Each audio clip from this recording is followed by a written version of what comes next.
దేవుని నామమునకు మహిమ కలుగును గాక. ఆమేన్. కీర్తనలు 3వ అధ్యాయము చదువుకుందామండి.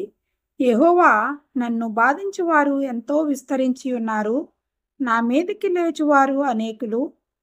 దేవుని వలన అతనికి రక్షణ ఏమీయూ దొరకదని నన్ను గూర్చి చెప్పువారు అనేకులు. యెహోవా, నీవే నాకు కేడెముగాను, నీవే నాకు అతిశయాస్పదముగాను, నా తల ఎత్తువాడుగాను ఉన్నావు. ఎలుగెత్తి నేను యెహోవాకు మొర్రపెట్టినప్పుడు ఆయన తన పరిశుద్ధ పర్వతం నుండి నాకుత్తరమిచ్చును. యెహోవా నాకు ఆధారము, కావున నేను పండుకుని నిద్రపోయి మేలుకొందును.